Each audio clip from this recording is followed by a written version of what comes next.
They are sites that reflect our common history as Americans, but a new report from the Union of Concerned Scientists says 30 iconic landmarks face a new threat: climate change. That includes Bandelier National Monument and Santa Clara Pueblo. Correspondent Floyd Vasquez sat down with archaeologist Anastasia Stefan and Walter Dascheneau, former governor of Santa Clara Pueblo, to discuss what could be done to protect these sites.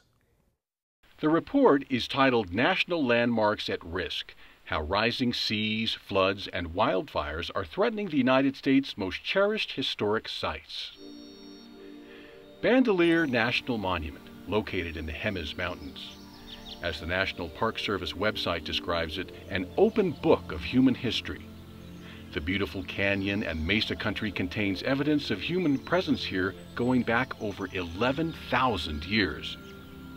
The ancient petroglyphs, dwellings carved into the soft rock cliffs, and standing walls pay tribute to the ancestral Pueblo people, the earliest days of a culture that lives on at Cochiti, San Felipe, Santo Domingo, San Ildefonso, Santa Clara, and Zuni Pueblos.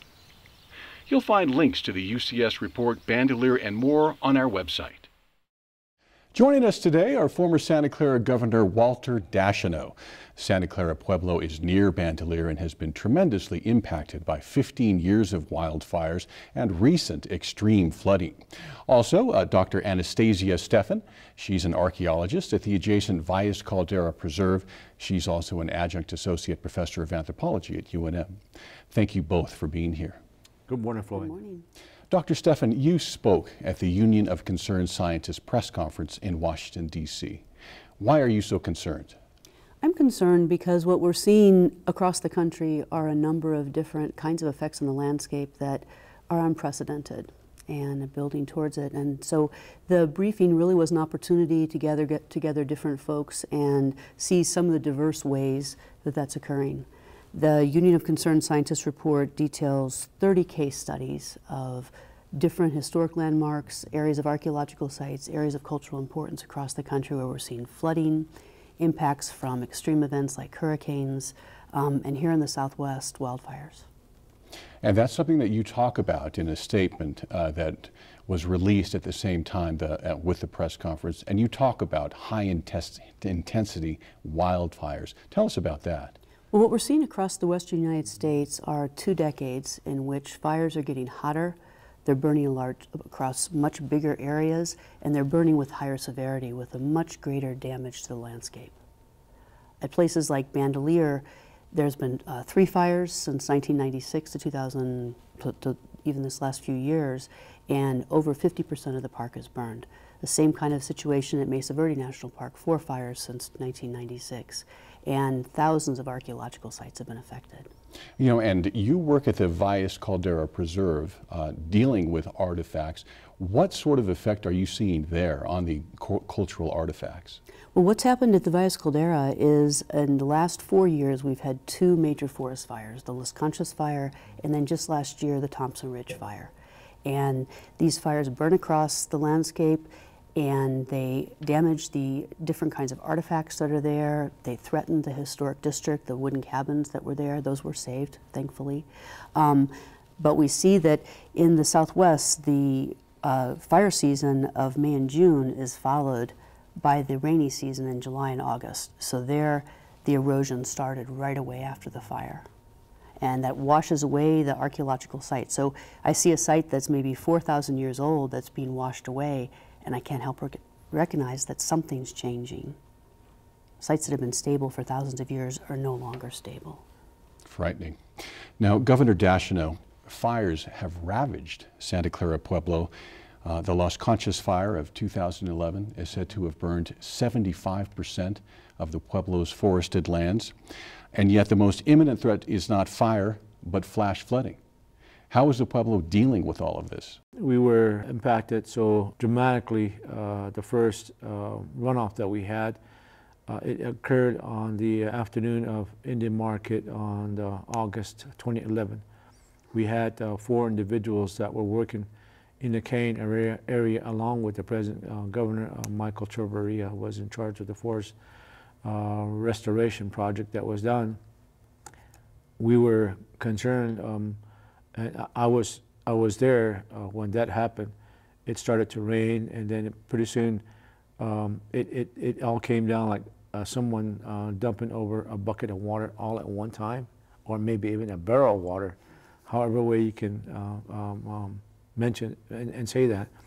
It came down so fast that there was no way that people that were in that area may have been trapped and couldn't have gotten out of there very quickly. We didn't get to see the area until around November of that year, and we walked in from the west side, and it's like walking on the moon. The devastation was so bad. It was heartfelt. Where there were pristine creeks were now ravaged by huge boulders and large areas. A stream that could have been maybe 3, 4, 5 feet wide was now about 20 feet wide and 30 feet high. And so it just was such a devastating way of seeing what used to be a very beautiful and pristine area, and it just impacted everything. Well, you know, Governor, I was just on the website. I went to the Google Maps, and you can see now, and the people who go online, you can see where there's just the remnants of this large flood. And so the imminent threat is if there's another flash flood that comes down, you're working to build an emergency dam to try to head off that water. Tell us about that. Well, of course, like everything else, it takes resources. A lot of funding, because something has to be done to both do some replanting and trying to restore the area. But more so, the criticality is what do you do for short-term and what do you do for long-term prevention. Right now, we don't have short-term prevention in place yet because the water continues to come down every time it rains. Our plan from the tribe and through the tribal council's efforts through Governor Chavarria is to consider putting in some type of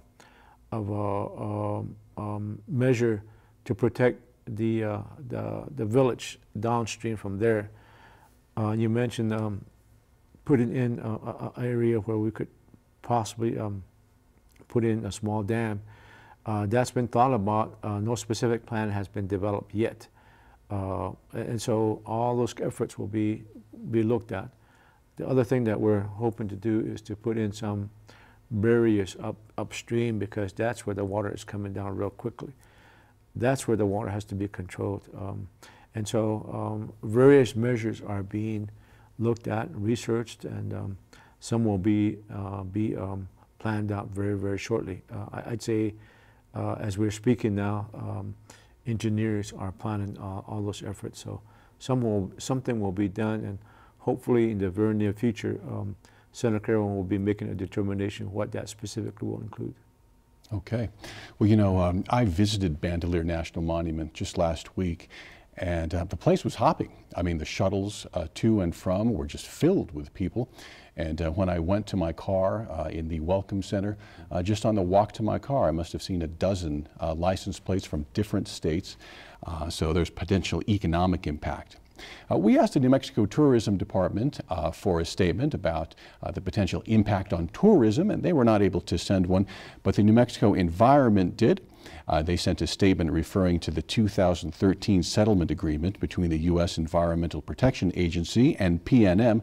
That statement says, in part, the settlement will result in the largest reduction of greenhouse gas emissions in the history of New Mexico. It calls for the shutdown of 2 major coal-burning units at the San Juan Generating Station by the end of 2017 to be replaced by low to zero carbon emission energy generating sources, including natural gas and renewables. Dr. Steffen, what can be done?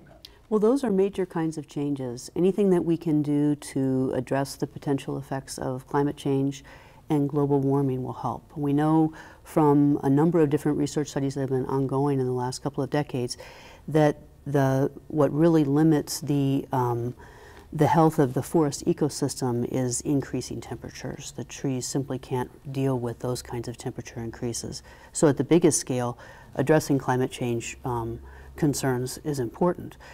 going down a little bit closer in scale, one of the things that we're doing here in the Jemez Mountains, and this is all over the West, the Congress created a program called the Collaborative Forest Landscape Restoration Program.